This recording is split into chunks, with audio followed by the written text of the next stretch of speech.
الحمد لله وكفى وسلام على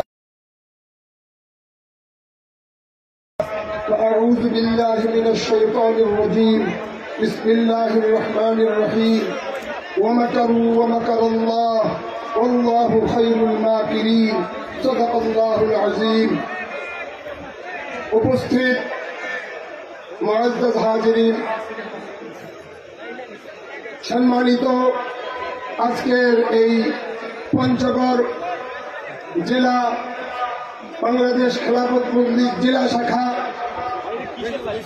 কর্তৃক আয়োজিত আজকের এই সভার গণসমাবেশের সভাপতি এবং আজকের এই গণসমাবেশের প্রধান অতিথি ও মঞ্চে উপবিষ্ট জাতীয় নেতৃবৃন্দ ও পঞ্চগড় জেলা শাখার বিভিন্ন নেতৃবৃন্দ, সশ্রদ্ধ সালাম দিয়ে আমি আমার সংক্ষিপ্ত কথা শুরু করতে চাই। গত 5 তারিখ কি হয়েছে আপনারা কি জানেন? গত 5 তারিখ বাংলায় কি ঘটেছে আপনাদের কি জানা আছে? মীর জাফর লীগ পরিচিতি লাভ করেছে এবং থাকতে পারে নাই কোরআনের ভাষায় নমরুদ, থাকতে পারে নাই কারুন, থাকতে পারে নাই হামান, থাকতে পারে নাই সাদ্দাত, থাকতে পারে নাই ফেরাউন। নতুন করে ইতিহাস সৃষ্টি করেছে। যদি এই ঘটনার পরে কোরআনের ওই আয়াত অবতীর্ণ হইত, وسكنتم في مساكن الذين ظلموا أنفسهم وتبين لكم كيف فعلنا بهم وضربنا لكم الأمثال, তাহলে এই আয়াত শানে নুজুল এটাই হইতো যে ব্রিটিশ সরকার বাংলাদেশ থেকে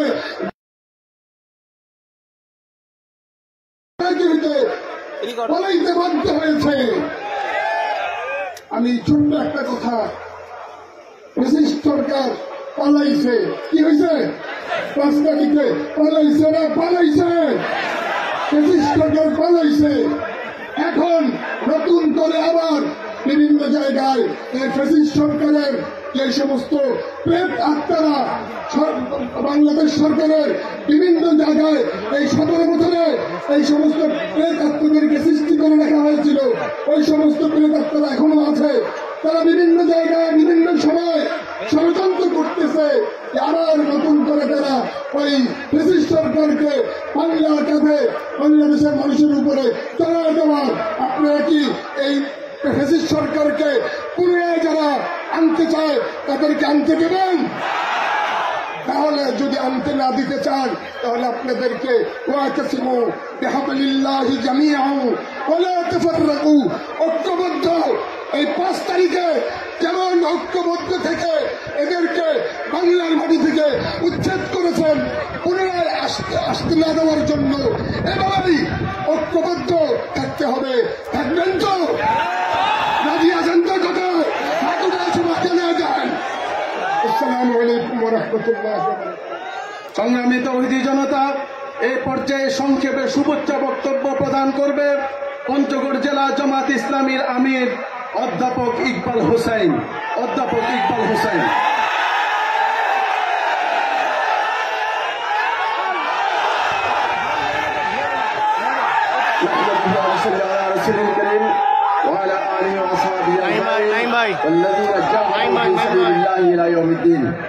বাংলাদেশ খেলাফত মজলিস পঞ্চগড় জেলা শাখা কর্তৃক আয়োজিত আজকের নৈরাজ্য প্রতিরোধ এবং শান্তি প্রতিষ্ঠার লক্ষ্যে আজকের যে গণসমাবেশ, এই আজকের প্রধান অতিথি জনাব শাইখুল হাদিস ইবনে শাইখুল হাদিস আল্লামা মামুনুল হক দামাতুল্লাহ বারাকাতুহু।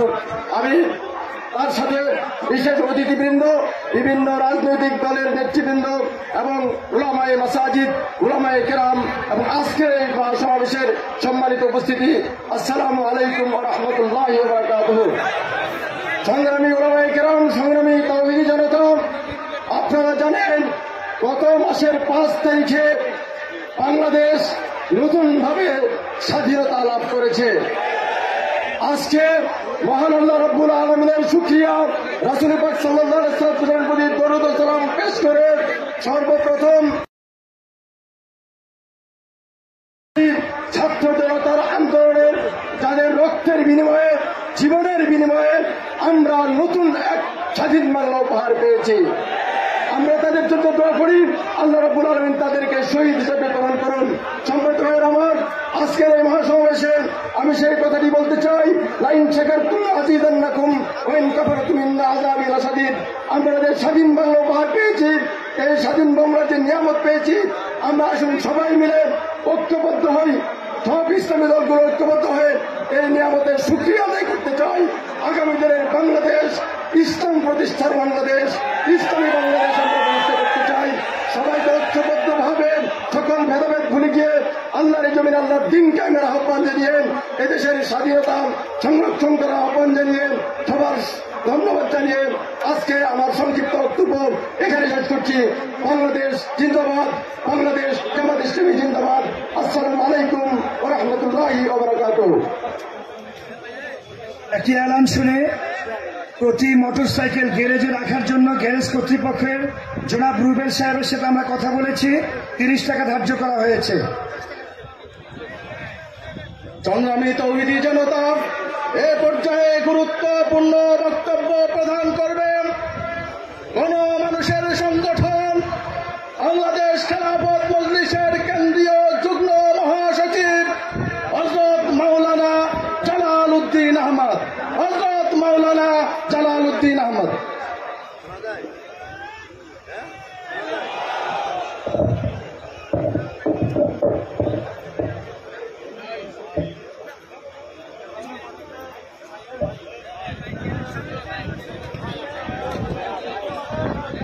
আসসালামু আলাইকুম ওয়া রাহমাতুল্লাহি ওয়া বারাকাতুহু। বাংলাদেশ খেলাফত মজলিস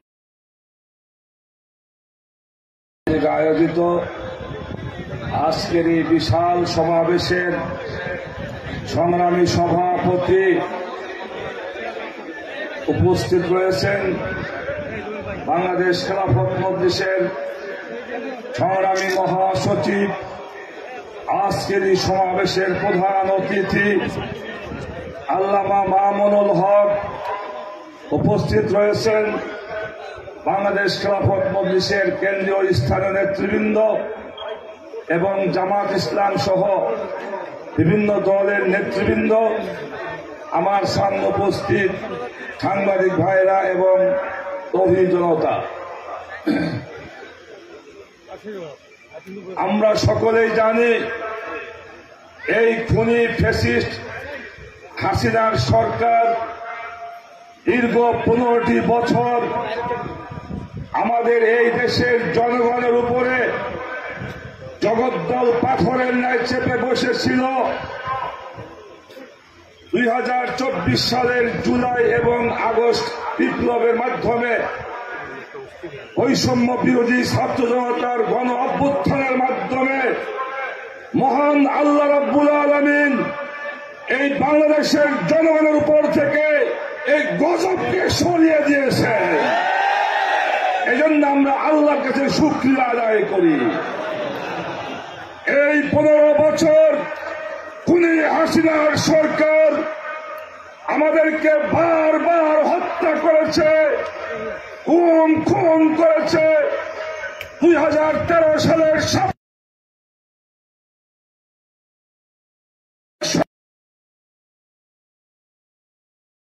ঘুমন্ত মানুষগুলোকে পাখির মতো গুলি করে হত্যা করেছে। এমনি ভাবে 2021 সালে আমার ভাইদেরকে শহীদ করেছে এবং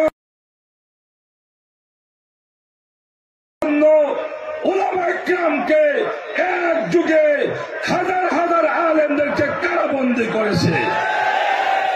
মাওলানা মামুনুল হক বিনা অপরাধে দীর্ঘ 3 বছর কারাবন্দী ছিলেন এবং আমরা অনেকেই 1 বছর, 1.5 বছর, 2 বছর কারাবন্দী ছিলাম।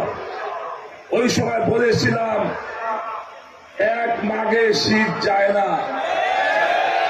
হাসিনাকে বলেছিলাম মামুন হককে দ্রুত মুক্তি দাও, অন্যথায় এই কারাগারে তোমাকে আসতে হবে। আজকে শেখ হাসিনা ভারতে বসে লম্ফজম্ফ করে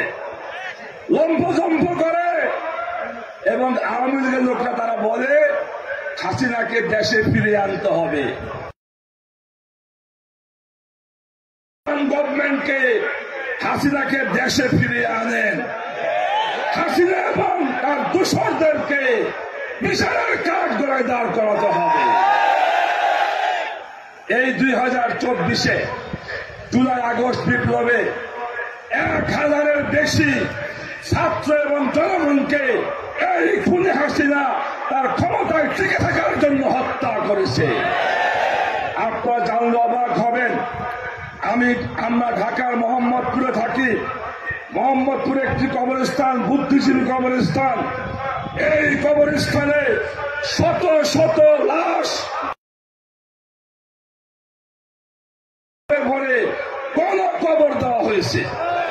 আজও এই কবরের যারা বাসিন্দা তার পরিবার জানে না তার সন্তান কোথায় দাফন করা হয়েছে। এই খুনি সরকার কুশল ছাড়া, জানাজা ছাড়া, কাফন ছাড়া এবং কাফা কবর দিয়েছে। মোহাম্মদপুরের বুদ্ধিজীবী কবরস্থানে এক লাইন ধরে সারি সারি কবর দিয়েছে। এই কবরবাসীরা তার পরিবার জানে না তার সন্তান, তার স্বামী, তার ভাই কোথায় দাফন করা হয়েছে। এত বড় জানেন শেখ হাসিনা ছিল। তাই আজকে আমরা একটি সুন্দর বাংলাদেশ গড়তে চাই।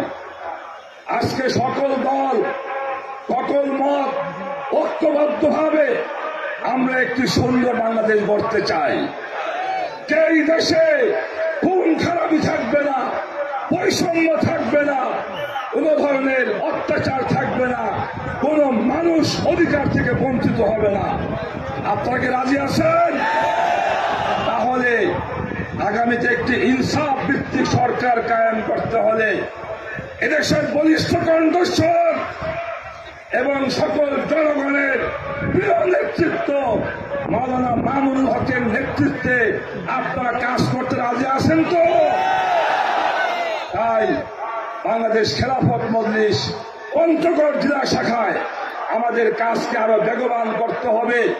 প্রতিটা উপজেলায়, ইউনিয়নে, ওয়ার্ডে ওয়ার্ডে, পাড়ায় পাড়ায়, মহল্লায় মহল্লায় কমিটি করে কাজকে বেগবান করতে হবে।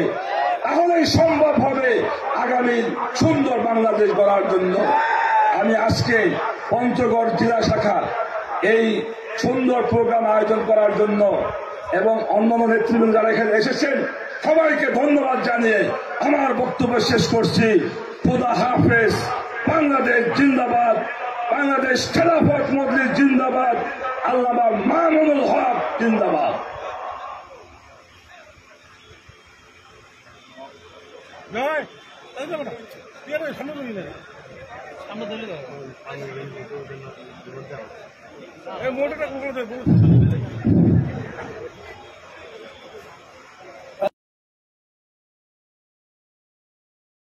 সামনে বক্তব্য পেশ করবেন আলহাজ হাফেজ মীর মুর্শেদ তুহিন সাহেব, সভাপতি বাংলাদেশ খেলাফত মজলিস পঞ্চগড় জেলা শাখা।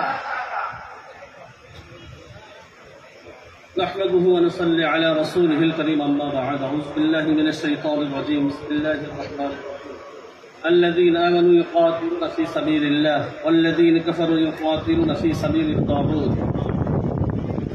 বাংলাদেশ খেলাফত মজলিস পঞ্চগড় জেলা শাখার উদ্যোগে নৈরাজ্য প্রতিরোধ ও শান্তি প্রতিষ্ঠার লক্ষ্যে গণসমাবেশে সম্মানিত প্রধান অতিথি, সারা বাংলার আলোড়ন সৃষ্টিকারী গণমানুষের বন্ধু, তারা নির্যাতিত নেতা আল সাইফুল হাদিস, ইবনে সাইফুল হাদিস, আল্লাহ মামুনুল হক, অন্যান্য ইসলামী দলের নেতৃবৃন্দ, বাংলাদেশ খেলাফত মজলিসের জেলা, উপজেলা, ইউনিয়ন নেতৃবৃন্দ, সম্মানিত ওলামায়ে কেরাম, ছাত্র ভাইয়েরা, আসসালামু আলাইকুম ওয়া রাহমাতুল্লাহি ওয়া বারাকাতুহু।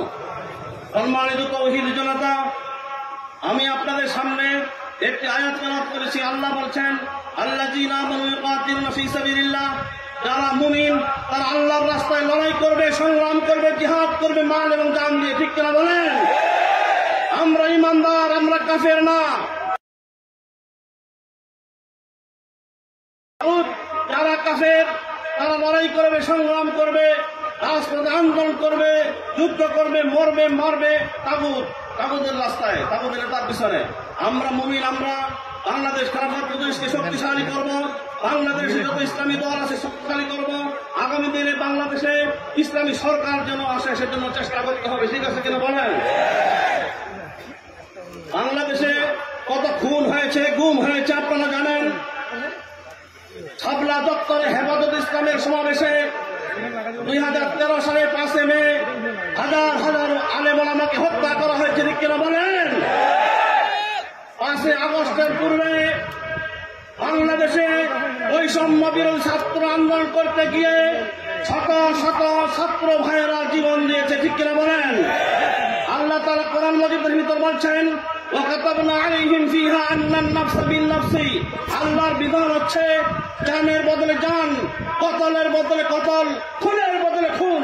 বাংলাদেশে এই হত্যাকাণ্ডের জন্য যারা হত্যা করেছে, যারা ছাত্র ভাইদের বুকে গুলি করেছে, যারা হুকুম দিয়েছে, তাদের প্রত্যেককে ফাঁসির কাস্তারিতে ঝুলতে হবে।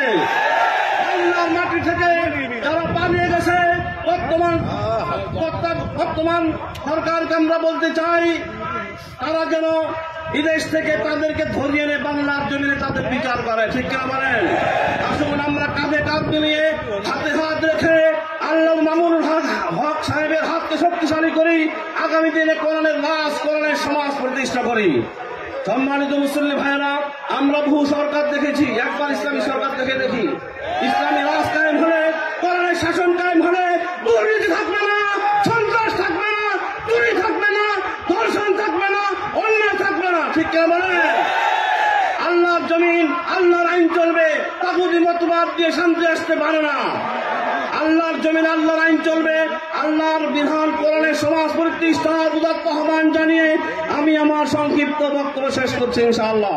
সম্মানিত তৌহিদি জনতা, এ পর্যায়ে আপনাদের সামনে জাকপার পক্ষ থেকে ফুলের তোড়া নিয়ে এসেছেন।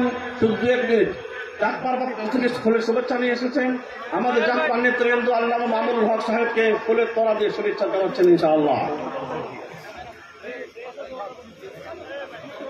আলহামদুলিল্লাহ। এ পর্যায়ে যুব মজলিসের পক্ষ থেকে যুব মজলিসের সভাপতি, সেক্রেটারি তারা একটি স্কার নিয়ে এসেছেন, তারা দিচ্ছেন শুভেচ্ছা।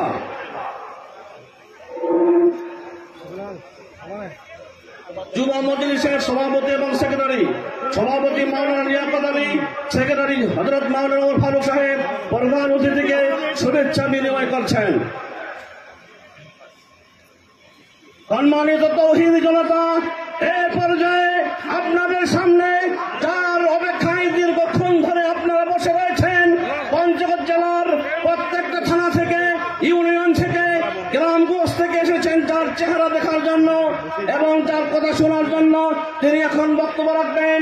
আজকের এই গণসমাবেশের সম্মানিত প্রধান অতিথি, যারা নির্যাতিত নেতা, মাজলুম নেতা, সারা বাংলাদেশের আলোড়ন সৃষ্টিকারী নেতা, তারুণ্যের অহংকার, সাইকুল হাদিস, ইবনে সাইকুল হাদিস আল্লামা মামুনুল হক এই পর্যায়ে বক্তব্য নিয়ে আসছেন। আজকের প্রধান অতিথি আল্লামা মামুনুল হক।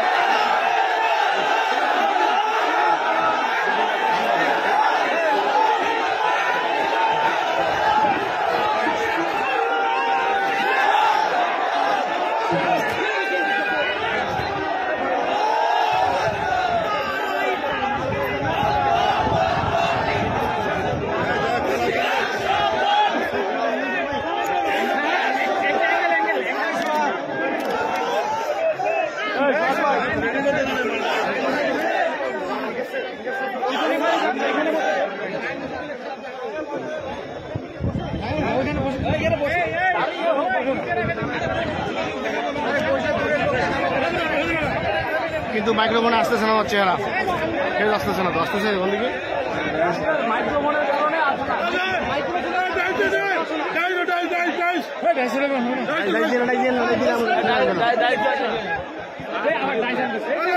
ডাইস দিয়েন না, ডাইস দিয়েন না, ডাইস দিয়েন না,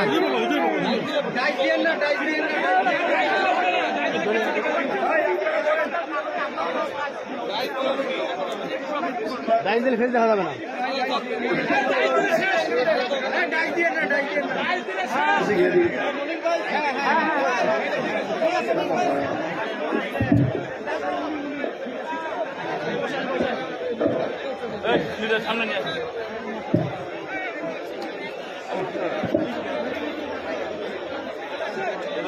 السلام عليكم ورحمة الله.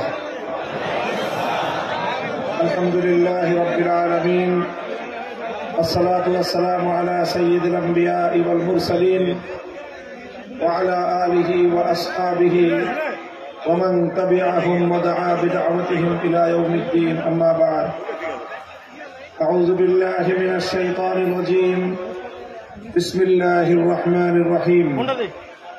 ولا تحسبن الله غافلا عما يعمل الظالمون.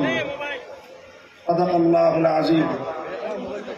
বাংলাদেশ খেলাফত মজলিস পঞ্চগড় জেলা শাখা কর্তৃক আয়োজিত পঞ্চগড় জেলা স্টেডিয়ামে আয়োজিত আজকের এই বিশাল গণসমাবেশে উপস্থিত সংগ্রামী সভাপতি, উপস্থিত বাংলাদেশ খেলাফত মজলিসের কেন্দ্রীয় ও জেলা নেতৃবৃন্দ, অন্যান্য সমমনা সংগঠন সমূহের জেলা নেতৃবৃন্দ, সহযোগী সংগঠন সমূহের নেতৃবৃন্দ, বিভিন্ন থানা ও তৃণমূল পর্যায় থেকে সমবেত সংগঠনের নেতাকর্মী ও সর্বস্তরের তৌহিদি জনতা,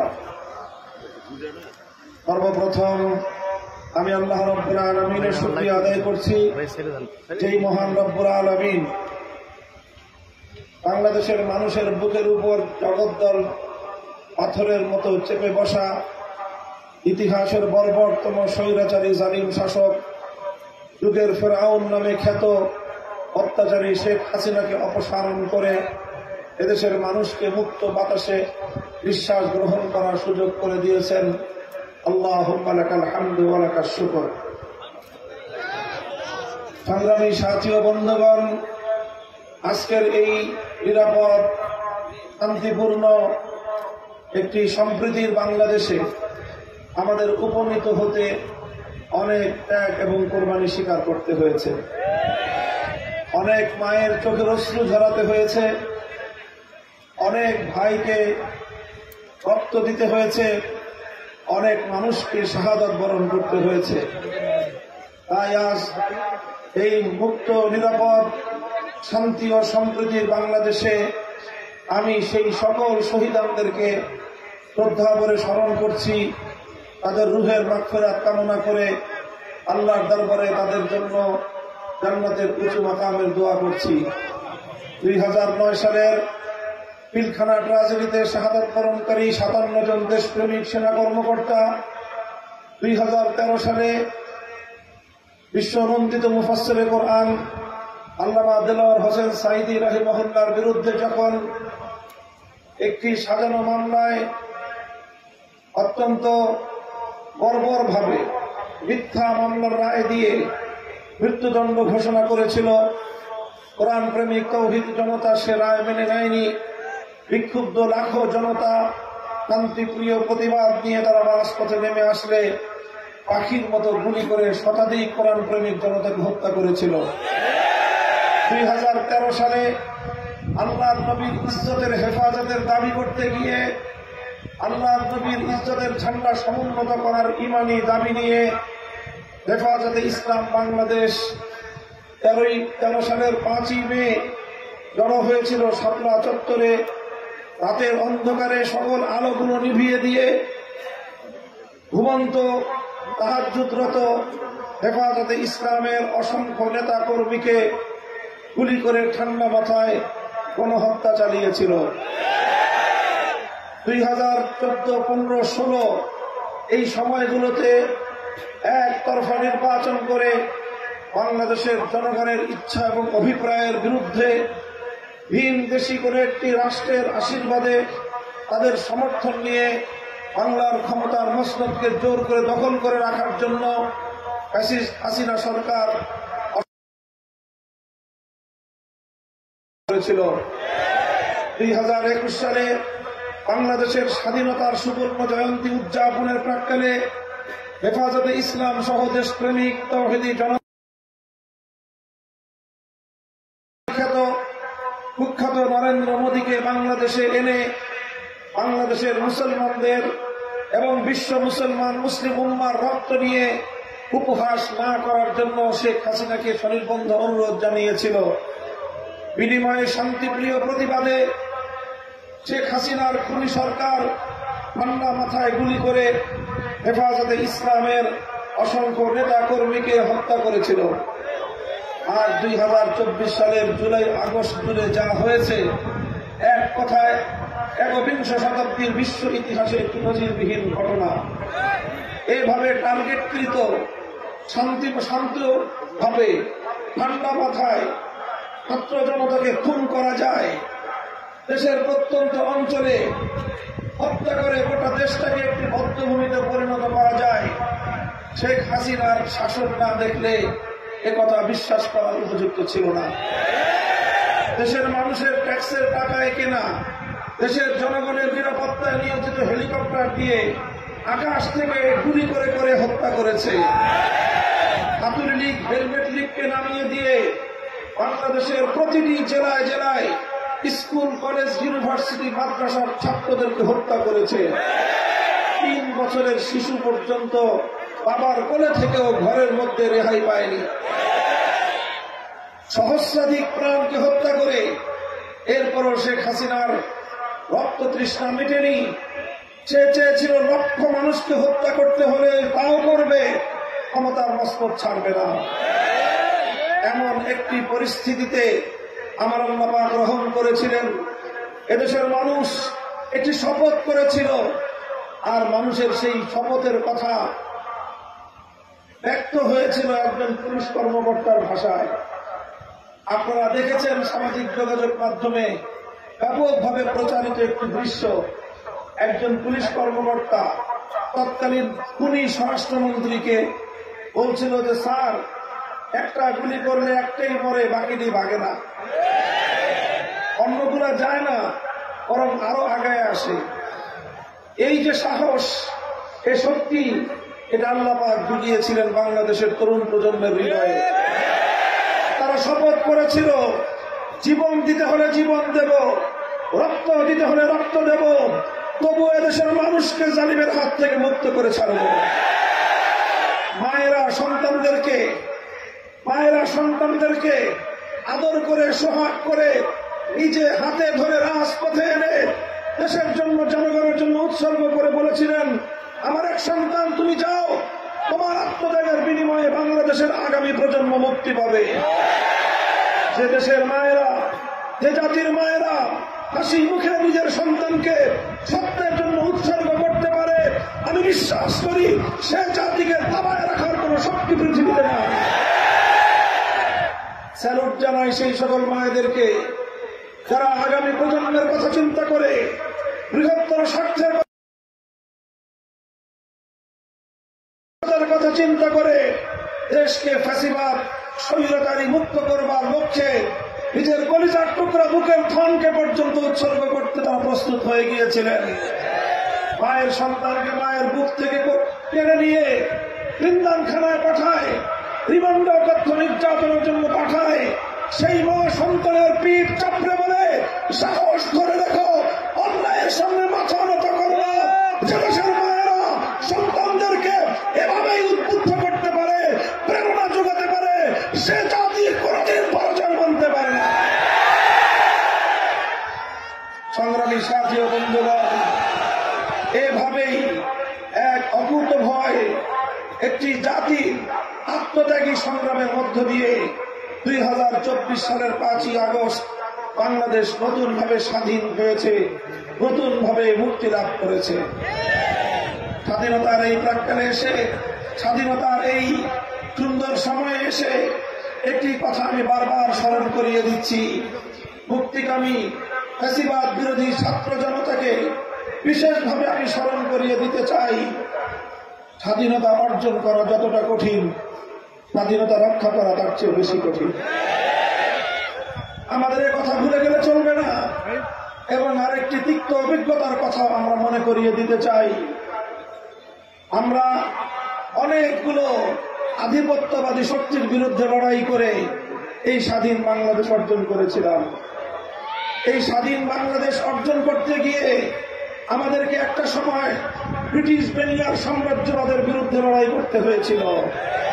একটা সময় এই পূর্ববঙ্গের মুসলিম জাতিসত্তার উন্মেষ ঘটানোর জন্য, তাদের উন্নতি অগ্রগতির জন্য পশ্চিম বাংলার রবীন্দ্রনাথ ঠাকুরদের নেতৃত্বাধীন সাম্প্রদায়িক অপশক্তির সহিংস আন্দোলনকে মোকাবেলা করতে হয়েছিল। এরপরে আমাদেরকে পশ্চিম পাকিস্তানের খান পাঠানদের অত্যাচারী শাসনের মোকাবেলা করে তারপরে আমাদেরকে স্বাধীনতা অর্জন করতে হয়েছিল। আমাদের স্বাধীনতার সূচনা হয়েছিল ইনশাআল্লাহ বলে। স্বাধীনতা সংগ্রাম অর্জিত হয়েছিল, সফলতা লাভ করেছিল কোরআন সুন্নাহ বিরোধী কোন আইন এই মাটিতে করা হবে না এমন প্রতিশ্রুতি এবং অঙ্গীকারের ভিত্তিতে। সুতরাং 1971-এর স্বাধীনতা এটা ছিল ইনশাআল্লাহ আল্লাহর উপর অবিচল আস্থা এবং বিশ্বাসের মধ্য দিয়ে। 71-এর স্বাধীনতা অর্জিত হয়েছিল কোরআন বিরোধী সুন্নাহ বিরোধী কোন আইন তৈরি না করার কমিটমেন্ট এবং অঙ্গীকারের ভিত্তিতে। কিন্তু আমরা অত্যন্ত দুঃখ এবং পরিতাপের সাথে লক্ষ্য করলাম 71-এর 16ই ডিসেম্বর বিজয় দিবস উদযাপন করার কয়েক মাসের মধ্যে বাংলাদেশের তৎকালীন 7 কোটি মানুষের ইচ্ছা, অভিপ্রায় এবং আকাঙ্ক্ষাকে বৃদ্ধাঙ্গুলি প্রদর্শন করে বাংলাদেশের হাজার বছরের ঐতিহ্যকে দুর্বয়ে দলিত করে ভিনদেশী আরেকটি রাষ্ট্রের প্রেসক্রিপশন অনুযায়ী তাদের একটি চিরকুটকে সামনে রেখে জনমানুষের আকাঙ্ক্ষার বিরুদ্ধে 72 সালের একটি সংবিধান বাংলাদেশের মানুষের কাঁধের উপর চাপিয়ে দেওয়া হয়েছিল। আমি বলি 72 সালের সেই চেতনা, এই চেতনার মাধ্যমে 71 সালের চেতনাকে হাইজ্যাক করা হয়েছিল। এরপরে অর্ধ শতাব্দীকাল পর্যন্ত এদেশের মানুষকে তাদের ইচ্ছা, অভিপ্রায়, হাজার বছরের ঐতিহ্যের বিরুদ্ধে পরিচালিত করার চেষ্টা করা হয়েছে। একতরফা ভিনদেশী অভিপ্রায়ের সংবিধান দিয়ে বাংলাদেশকে শাসন করা হয়েছে। মাঝে মাঝে কিছু অ্যামেন্ডমেন্টের মাধ্যমে এদেশের মানুষের চিন্তা চেতনাকে সংবিধানে সংযুক্ত করার চেষ্টা করা হয়েছে। কিন্তু আবার যখনই এই ফ্যাসিবাদী আওয়ামী সরকার, বাকশালী সরকার যখনই ক্ষমতায় এসেছে তখনই আবার এদেশটাকে ইসলাম থেকে মাইনাস করার চেষ্টা করেছে।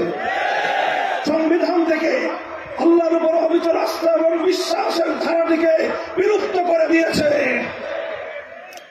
সংগ্রামী সাথী ও বন্ধুগণ, এই কথা আমি এজন্য বলছি, 2001 সালে যেভাবে আমাদের বিজয়কে ছিনতাই ষড়যন্ত্রকারী শক্তি, ইসলাম বিরোধী শক্তি, বাংলাদেশের হাজার বছরের ঐতিহ্য বিরোধী শক্তি, তারা কিন্তু বসে নেই। এক হাসিনা নাই, কিন্তু হাসিনার অনেক দশক এখনো বাংলাদেশের মাটিতে আছে। তারা আবারও 24 আগস্ট বিপ্লবকে ছিনতাই করতে চায়। সজাগ থাকতে হবে, পাহারাদারি করতে হবে। ছাত্র জনতাকে বলবো আমি, তোমরা সজাগ থাকবে, রাজপথে থাকবে। আগস্ট বিপ্লবকে ছিনতাই করতে চাইলে কেউ আমরা রুখে দাঁড়াবো ইনশাআল্লাহ।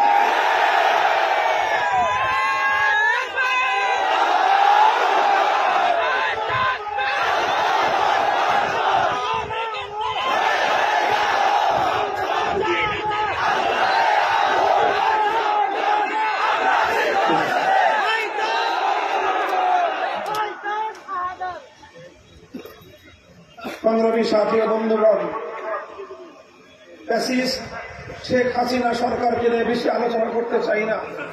তবে আগামী দিনে বাংলাদেশের পথ বিনির্মাণের জন্য আমি শেখ হাসিনার রাজনীতি নিয়ে ছোট্ট যদি কথা বলবো। শেখ হাসিনার যে রাজনৈতিক দর্শন আর যে রাজনৈতিক কলাকৌশল, সেটাকে অ্যানালাইসিস করলে দেখা যায় শেখ হাসিনার রাজনীতির দুটি মূল দর্শন ছিল, দুটি মূলনীতির উপর সে রাজনীতি করেছে। তার প্রথম রাজনীতির দর্শন ছিল প্রতিশোধের রাজনীতি।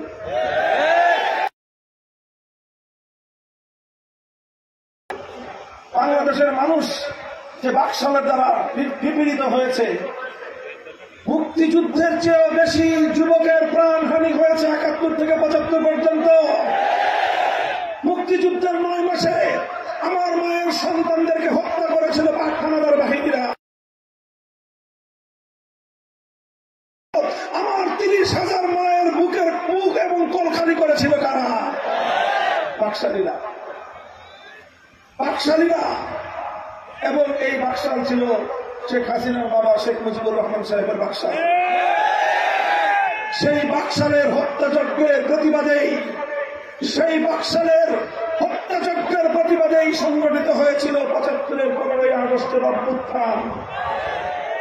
সেখানে অনেক কিছু নিরপরাধ নারী শিশু হত্যাকাণ্ডের শিকার হয়েছে, সেটার জন্য আমরা সমবেদনা জানাই। কিন্তু কথা হলো ৭৫-এর ১৫ই আগস্ট কেন তৈরি হয়েছিল? কেন ৩০,০০০ মায়ের কলখালি হয়েছিল? কেন সিরাজ শিকদারদেরকে তুলে নিয়ে হত্যা করা হয়েছিল? কেন স্বাধীন বাংলাদেশে এভাবে ক্রস ফায়ারের অশুভ সংস্কৃতি চালু করে রাষ্ট্রযন্ত্রের নিপীড়নে সাধারণ মানুষকে হত্যা করা হয়েছিল? সেই প্রশ্নের কোন উত্তর না দিয়ে ৫০ বছর শুধু ১৫ই আগস্টের জন্য মায়া কান্না করে গেলেন কেন? আপনার ভাইয়ের রক্তের দাম আছে, এদেশের হাজারো মুসলিম বোনের ভাইয়ের রক্তের কোন দাম নাই? আপনার কাছে যদি ৩০,০০০ তাগড়া যুবক আমার সন্তানের রক্তের কোন মূল্য না থাকে, এদেশের মানুষের কাছে আপনার বাপ ভাইয়ের রক্তের কোন দাম থাকবে না। এরপরে যেটা করলেন শেখ হাসিনা, তিনি ঘোষণা দিলেন আন্তর্জাতিক গণমাধ্যমে। তিনি বললেন যে জাতি তার বাবাকে হত্যা করেছে, তিনি সেই জাতির কাছ থেকে প্রতিশোধ গ্রহণ করবেন। ঘোষণা দিয়ে নামলেন প্রতিশোধের রাজনীতিতে।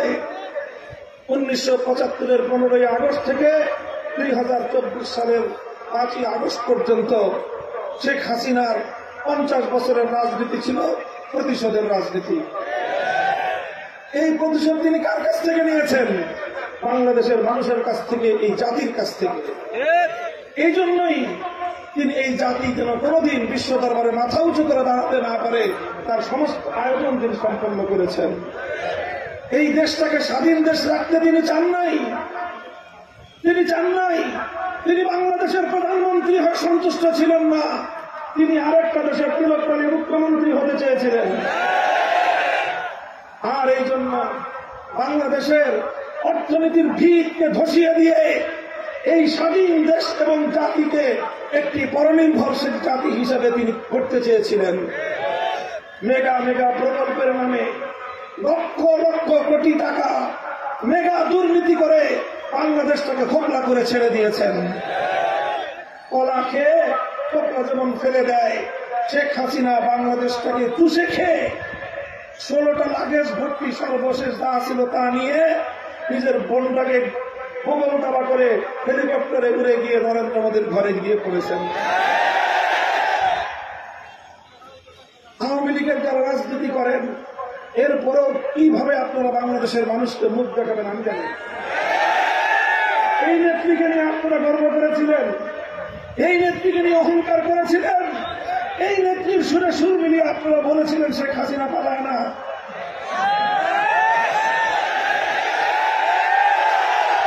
শেখ হাসিনা পালায় কি পালায় না? বলেন, শেখ হাসিনা পালায় না পালায় না? একটাবার তো শেখ হাসিনা চিন্তা করে নাই যে দেশে 70 বছরের ঐতিহ্যবাহী তার সংগঠন, তার বাবার সংগঠন আওয়ামী লীগের হাজার হাজার লক্ষ লক্ষ নেতা কর্মীর কি হবে? একটাবার ভেবেছে? ভাবে নাই। কারণ শেখ হাসিনা শুধু বাংলাদেশ নয়, আওয়ামী লীগের বিরুদ্ধে প্রতিশোধ নিয়েছে। সে বলেছিল ৭৫ সালে যখন আমার বাপকে খুন করেছিল, হে আওয়ামী লীগের নেতা কর্মীরা তোমরা কোথায় ছিলে? বুঝেন নাই আওয়ামী লীগের নেতা কর্মীরা? শেখ হাসিনা শুধু বাংলাদেশের পিছনে বাস দেয় নাই, আপনাদের পিছনে বাস দিয়ে গেছে। কাজে আওয়ামী লীগের নেতা কর্মীদেরকে বলবো, যদি কেউ ভালো মানুষ থেকে থাকেন, যদি সুস্থ চিন্তার রাজনীতি করার মতো ন্যূনতম বুদ্ধি বিবেক থেকে থাকে, তাহলে আপনারা সর্বপ্রথম শেখ হাসিনার বিরুদ্ধে বিচার করার ব্যবস্থা করেন। তারপরে আওয়ামী লীগের নাম ধুয়ে মুছে পরিষ্কার করেন, নতুন নাম নিয়ে বাংলাদেশের রাজনীতিতে আসেন। এর আগে একটা গণতওবা করবেন। আপনারা এরকম শেখ হাসিনার মতো প্রতিশোধ পরায়ণ, বুদ্ধি প্রতিবন্ধী একটা মানসিক রোগী সাইকোপ্যাথকে বছরের পর বছর ধরে বাংলাদেশের মানুষের কাঁধের উপর বসিয়ে এই দেশটাকে শাসন আর শোষণ করার ব্যবস্থা করেছেন। শুধু এই কারণে আওয়ামী লীগের সমস্ত নেতা কর্মীদের বিচার হওয়া দরকার, যে কেন এরকম মানসিক বৈকল্যের শিকার একটা মানুষকে তাদের নেত্রী বানিয়ে এদেশটাকে মানুষকে এই জনগণকে তারা কেন নির্যাতন চালানো। এই ছিল শেখ হাসিনার রাজনীতি। তার রাজনীতি ছিল প্রতিশোধ গ্রহণের রাজনীতি, আর তার রাজনীতি ছিল বিভাজনের রাজনীতি। যে তার কথা শুনে না, যে তার সুরে সুর মিলায় না, এই রাজাকারের বাচ্চা। 4 কোটি ছাত্র জনতা এদেশের সোনালী সন্তান, বাস ওনার কথা মানে নাই, ওরা সব রাজাকারের বাচ্চা। শুধু শেখ হাসিনা আর তার সন্তানরাই মুক্তিযুদ্ধের সন্তান, আর তার পরিবারের বাইরে যা আছে সব রাজাকার। এই বলে নাই? এদেশের মানুষ, এদেশের ছাত্র জনতা কতটা অতিষ্ঠ হলে প্রতিটি বিশ্ববিদ্যালয় থেকে স্লোগান উঠেছিল, আমি কে তুমি কে। কতটা জ্বালা যন্ত্রণা দিয়েছে শেখ হাসিনা, কিভাবে দেশটাকে বিভক্ত করেছে। বাংলাদেশ সাথী ও বন্ধুগণ, এই শেখ হাসিনার ওই গল্প বলতে গেলে সারাদিন শেষ হয়ে যাবে। তার রাজনীতির এই সকল কূটকৌশল, তার যে মানুষের প্রতি ক্ষোভ, এই জাতির প্রতি তার যে বিদ্বেষ, এটা এক ভয়ঙ্কর বিষয় ছিল। এই সকল ষড়যন্ত্রের মোকাবেলায় আমার দেশের ছাত্র জনতা আল্লাহর রহমতে বিজয় অর্জন করেছে। কিসের মাধ্যমে বিজয় অর্জন করেছে? একটি শক্তি তারা অর্জন করেছিল, এটা হলো শেখ হাসিনার প্রতিশোধ এবং বিভাজনের বিরুদ্ধে তারা সম্প্রীতি এবং ঐক্যের রাজনীতি করেছিল। ছাত্র জনতা এমন ভাবে একটা ঐক্য গড়ে তুলল যে ঐক্যে ইসলামী সংগঠনগুলো আছে, আবার অন্যান্য সংগঠনগুলো ঐক্যের মধ্যে সাড়া দিয়েছে। এই ঐক্যে একদিকে যেমন স্কুল কলেজ ইউনিভার্সিটির স্টুডেন্টরা ছিল, আলিয়া মাদ্রাসা কওমি মাদ্রাসার ছাত্ররাও ভেদাভেদ ভুলে গিয়ে হাতে হাত রেখে টেকনাফ থেকে তেঁতুলিয়া পর্যন্ত মানব প্রাচীর করে তুলেছিল। আর কি করেছিল? আর করেছিল আন্দোলন করেছে, সংগ্রাম করেছে, স্লোগান তুলেছে। স্লোগানে উত্তাল রাজপথে নামাজের সময় হয়েছে, সব স্লোগান বন্ধ করে দিয়ে আল্লাহু আকবার আল্লাহু আকবারের আযানের ধ্বনিতে রাজধানী ঢাকা সহ প্রতিটি জেলা শহরকে তারা প্রকম্পিত করে তুলেছে।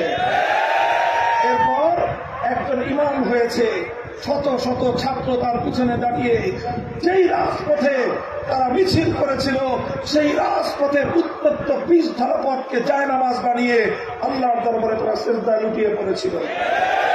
এরপরে নামাজের পরে ফরিয়াদের হাত উত্তোলন করে চোখের অশ্রুতে বুক ভাসিয়ে এই স্কুলের, এই কলেজের ছাত্ররা আল্লাহর কাছ থেকে সাহায্য। মাদ্রাসা ছাত্র ছিল না, এরা শুধু ছাত্র মজলিস, ছাত্র শিবিরের কর্মী ছিল না, এরা ছিল আমার দেশের আপামর ছাত্র জনতা। আগস্ট বিপ্লবকে বুঝতে হলে তোমাদেরকে এই দৃশ্যটা মনে রাখতে হবে। এবারের বিপ্লব হয়েছে আল্লাহর সাহায্য কামনা করে, এবারের বিপ্লব হয়েছে রাজপথে আল্লাহু আকবারের ধ্বনি উচ্চারণ করে। সুতরাং এই বিপ্লবের ফসল হবে চূড়ান্তভাবে বাংলাদেশ ইসলামের বিপ্লব। আগামী বাংলাদেশ হবে ইসলামের বাংলাদেশ, আগামী বাংলাদেশ হবে খেলাফতের বাংলাদেশ। তবেই এই বিপ্লব চূড়ান্ত সাফল্য অর্জন করবে। কাজে আমি বলবো ছাত্র জনতাকে, বি কেয়ারফুল, সোচ্চার এবং সতর্ক থাকবে। নানাভাবে তোমাদেরকে ধোঁকা দিয়ে আবার ইসলাম বিরোধী ভাবধারায় পরিচালিত করবার পায়ে তারা চলতে পারে। মনে রেখো, এই বাংলাদেশ হাজার বছর ধরে তাদের ঐতিহ্য একটি মুসলিম জাতিসত্তার উন্মেষ। এখানে সংখ্যাগরিষ্ঠ মানুষ মুসলমান। এই মুসলমানদের ধর্মীয় চেতনার প্রতি সম্মান দেখাতে হবে এবং এই মুসলমানরা ইসলামের নির্দেশেই সংখ্যালঘু সকল সম্প্রদায়ের তাদের জান, মাল, ইজ্জত, আবরু এবং ধর্মীয় নিরাপত্তা বিধান করবে। আপনারা দেখেছেন এই আগস্ট বিপ্লব, 5ই আগস্টের পর থেকে প্রায় আজকে 1.5 মাস অতিক্রান্ত হতে চলেছে। বাংলাদেশে কোথাও কোনো সংখ্যালঘু নির্যাতনের নাটক নাই, আছে? কারণ আসলে বাংলাদেশে কখনোই সংখ্যালঘু নির্যাতনের আসল ঘটনা হতো না। যেটা হতো সেটার নাম হলো নাটক। এই নাটকের কলা কুশীলব ছিল শেখ হাসিনা এবং তার দোসরেরা। এরা রাতের অন্ধকারে কালনাগিনী হয়ে সংখ্যালঘুদেরকে ছবল মারত, দিনের আলোতে ওরাই আবার ওঝা হয়ে থাকত।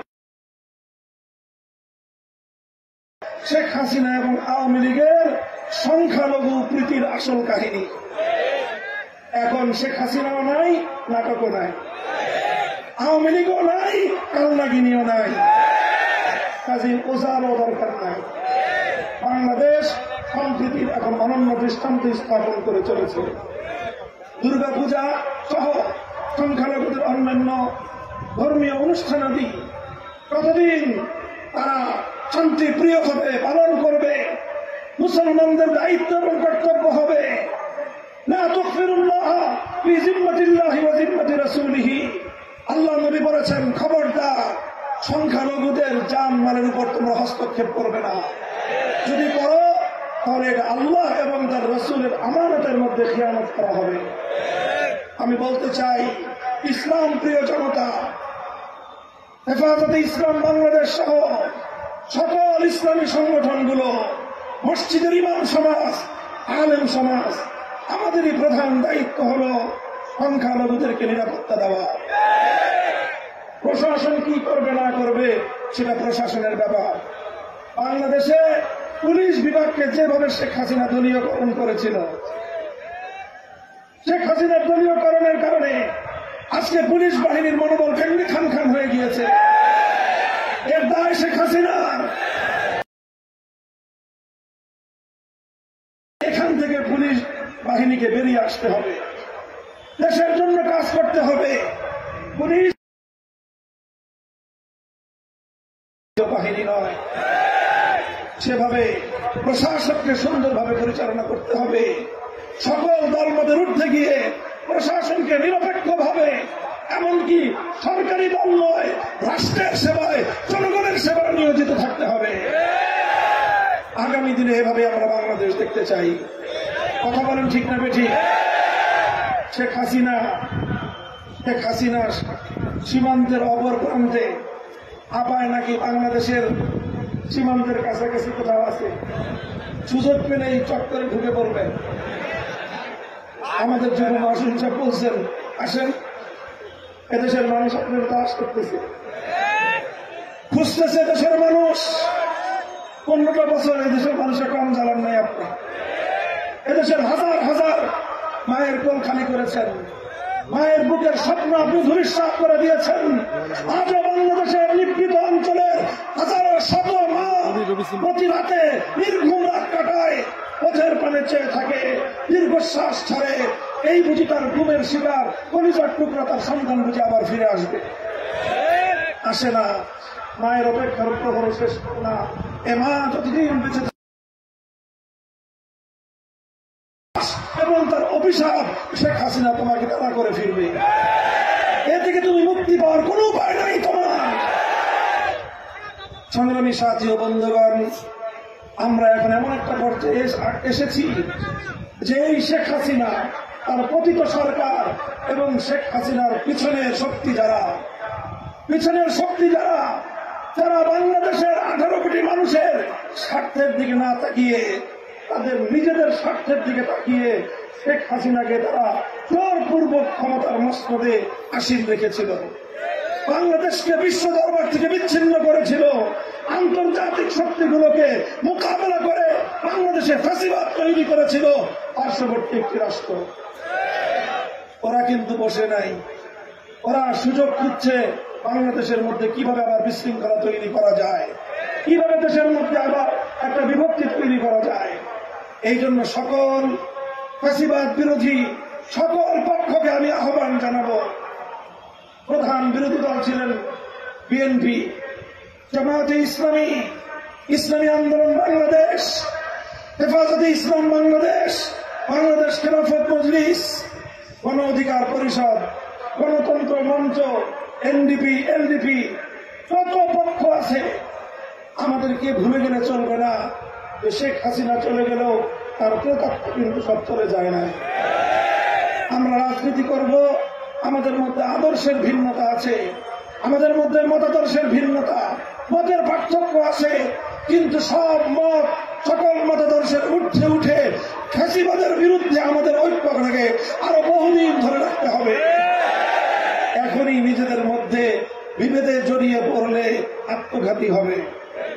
কাজেই সেটার প্রতি আমি সকলকে দৃষ্টি আকর্ষণ করছি।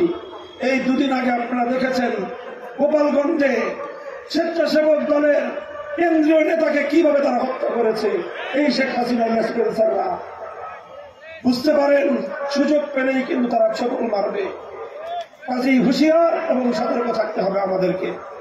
আমার আখেরি কথা, দেখেন আমাদের চূড়ান্ত লক্ষ্য আল্লাহর জমিনে আল্লাহর দ্বীনকে বিজয়ী করা। আমাদের চূড়ান্ত টার্গেট আল্লাহর জমিনে খেলাফতে ইলাহিয়া বাস্তবায়ন করা। আল্লাহর দ্বীনকে প্রতিষ্ঠিত করার মাধ্যমে মানবতার চূড়ান্ত মুক্তি আমরা অর্জন করতে চাই। আমরা বিশ্বাস করি আল্লাহর জমিনে আল্লাহর দ্বীন ছাড়া, আল্লাহর দেওয়া রাজনৈতিক বন্দোবস্ত ছাড়া অন্য কোন তন্ত্রমন্ত্রের মাধ্যমে মানবতার পূর্ণাঙ্গ মুক্তি হওয়া সম্ভব নয়। ইসলামের দৃষ্টিতে আল্লাহর দ্বীনকে বিজয়ী করার ক্ষেত্রে জাতি হলো তিনটা ভাগে বিভক্ত। কয় ভাগে? এক ভাগ আমরা যারা আমাদের জীবন প্রাণ সবকিছু দিয়ে আমাদের জীবনের লক্ষ্য হলো আল্লাহর জমিনে আল্লাহর খেলাফত কায়েম করা। আরেকটা পক্ষ হলো তারা যে কোনো মূল্যে ইসলামকে প্রতিহত করতে চায়। শেখ হাসিনা এবং তার দোসররা হলো এই পক্ষে, তারা ইসলামকে প্রতিহত করাই তাদের রাজনীতি। আরেকটা পক্ষ আছে মাঝামাঝি, তারা ইসলামও চায় না, আবার ইসলামকে প্রতিহত করার জন্য উঠে করেও লাগে না। আমাদের কাজ হলো পর্যায়ক্রমে আল্লাহর পয়গম্বরের আদর্শ সুন্নতে নবী অনুসরণ করে ধাপে ধাপে ইসলামকে রাষ্ট্রীয় পর্যায়ে বাস্তবায়ন করার দিকে অগ্রসর হওয়া। কাজে এই জন্য আমি সকলের প্রতি আহ্বান জানাবো, আমি সকলকে উদাত্ত আহ্বান জানাবো, আমরা ধাপে ধাপে যেন বাংলাদেশে ইসলামকে রাষ্ট্রীয় পর্যায়ে প্রতিষ্ঠিত করতে পারি, খেলাফতের রাষ্ট্র ব্যবস্থা যেন আমরা বাস্তবায়ন করতে পারি। ধাপে ধাপে আমাদেরকে সেদিকে অগ্রসর হতে হবে। আল্লাহর নবী মদিনা শরীফে হিজরত করে প্রথম দিনই মদিনায় ইসলামী স্টেট প্রতিষ্ঠা করতে পারেননি। তাকে একটা সময় পর্যন্ত মদিনার ইহুদি এবং মদিনার মুশরিকদের সঙ্গে একটি ঐক্যবদ্ধ চুক্তির মাধ্যমে মদিনা সনদ যেটাকে বলা হয়, সেই সনদের ভিত্তিতে একটা সময় পর্যন্ত মদিনাকে পরিচালনা করতে হয়েছে। এরপরে কি আল্লাহর নবী মদিনাকে কেন্দ্র করে ইসলামী রাষ্ট্র প্রতিষ্ঠা করেছিলেন। আমাদেরকে আল্লাহর নবীর সেই ধারা অনুসরণ করতে হবে। কথা বলেন ঠিক না বেঠিক? পঞ্চগড়ের মুসলমান, আপনাদের অনেক ত্যাগ এবং কোরবানি রয়েছে। আপনাদের এলাকায় বিভিন্ন ইসলাম বিরোধী তৎপরতা এই সরলতার সুযোগ নিয়ে মাথাচাড়া দিয়ে উঠেছে। খ্রিস্টান মিশনারিদের ধর্মান্তকরণের একটা ফিতনা, কাদিয়ানীদের মুসলমানদের ঈমান কেড়ে নিয়ে কাদিয়ানী ধর্মে দীক্ষিত করার একটা তৎপরতা রয়েছে। আমাদেরকে সব কিছুর মোকাবেলা লাঠি দিয়ে করলে হবে না, দাওয়াতের মাধ্যমে মোকাবেলা করতে হবে। যারা ইসলাম ধর্ম ত্যাগ করে খ্রিস্টান অথবা কাদিয়ানী ধর্মে দীক্ষিত হয়েছে, তাদেরকে দাওয়াত দিয়ে বুঝিয়ে ইসলামের সত্যতার কথা বুঝিয়ে আবার তাদেরকে মুরতাদ হওয়ার পথ থেকে ইসলামের দিকে ফিরিয়ে আনার জন্য অব্যাহত চেষ্টা চালিয়ে যেতে হবে। প্রশাসনকে বলবো কাদিয়ানীদেরকে নিয়ন্ত্রণ করেন। তারা যেন আমার কোন সরল প্রাণ মুসলমানকে তাদের দারিদ্রের সুযোগ নিয়ে, দুর্বলতার সুযোগ নিয়ে ইসলামের পথ থেকে কোন ইমানদারের ইমান যেন হরণ করতে না পারে। সেটা যদি করে, আর তারা যদি আমার নবীর ইজ্জত নিয়ে, আমার নবীর খাতমে নবুওয়াতের সিংহাসন নিয়ে টানা হেঁচড়া করতে থাকে, আমরা সবসময় নীরব থাকতে পারবো না। এখানে আমাদের বাইন্ডিংস আছে, এখানে আমাদের সীমাবদ্ধতা আছে। দয়া করে এই কথাগুলি বুঝবার চেষ্টা করেন। আর আমাদের অসংখ্য ভাইয়েরা কাদিয়ানীদের মিথ্যা মামলার শিকার। দয়া করে ফ্যাসিবাদের আমলে দায়েরকৃত অন্য সকল মিথ্যা মামলার আগে তারা দায়েরকৃত সকল মিথ্যা মামলা প্রত্যাহার করতে হবে। আমরা শান্তিপূর্ণ দাবি জানাচ্ছি এবং আমি আপনাদের সকলকে বলছি, আমাদের নির্দেশের বাইরে গিয়ে কখনো আপনারা উত্তেজিত হবেন না। এই দেশ আমাদের, আমরা এদেশে ভাড়াটিয়া হিসেবে থাকি না আমরা এদেশে বাড়িওয়ালা হিসেবে থাকি। কাজেই ভাড়াটিয়ারা যে কোনো সময় যে কোনো এলাকায় গন্ডগোল বাধায় দিয়ে পরের দিন ভাড়াবাড়ি ছেড়ে আরেক ঘরে চলে যায়। কিন্তু বাড়িওয়ালা তার কিন্তু মনে রাখতে হয় যে আমার তো এলাকাতেই থাকতে হবে। কাজে এলাকার শান্তি শৃঙ্খলা রক্ষা করার জন্য বাড়িওয়ালারা যখন তৎপর হয়, ভাড়াটিয়ারা ততটা তৎপর হয় না।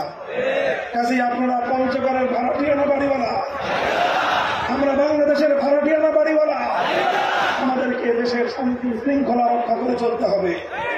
সংখ্যালঘুদের তাদের জান মাল ধর্মীয় নিরাপত্তা নিশ্চিত করতে হবে। আমরা দেশটাকে বিশ্ব দরবারে দেখা দিতে চাই যে বাংলাদেশের মুসলমানরা সাম্প্রদায়িক নয়, বাংলাদেশের মুসলমানরা সংঘাতপ্রিয় নয়, বাংলাদেশের মুসলমানরা ইসলামের উদারনীতিতে বিশ্বাসী এবং তারা সকল ধর্ম এবং মতের ধর্মীয় যে অধিকার ইসলাম প্রদত্ত সেটা বাস্তবায়নে বিশ্বাসী। ইনশাআল্লাহ আমার এই কথার পরে 1 মাস পরে আমরা আবার সংবাদ দিব যে পঞ্চগড়ে কাদিয়ানীদের দ্বারা দায়েরকৃত মিথ্যা মামলাগুলোর কি হলো। একটা মাস যৌক্তিকভাবে সকল কাজের সমাধান করতে চাই। 1 মাসের মধ্যেও যদি আমার ভাইদের রক্ষা করার জন্য আমাদেরকে পরবর্তী পদক্ষেপ ঘোষণা করতে হবে। সংগ্রামী সাথী ও বন্ধুগণ, দীর্ঘ সময় জুড়ে আজকের এই পঞ্চগড় জেলা স্টেডিয়াম মাঠে আপনারা লাখো জনতার যে বিশাল জমায়েত করে একটি ইতিহাস রচনা করলেন, আমি বাংলাদেশ খেলাফত মজলিসের পক্ষ থেকে আপনাদের সকলকে সেজন্য অভিনন্দন জ্ঞাপন করছি। কষ্ট স্বীকার করে এখানে এসে দীর্ঘ সময় পর্যন্ত আমাদের বক্তব্যগুলো শুনলেন। অনুরোধ থাকবে বক্তব্য শুধু শুনে নয়, হৃদয়ঙ্গম করে দায়িত্ব বুঝে নিয়ে যার ঘরে ফিরবেন।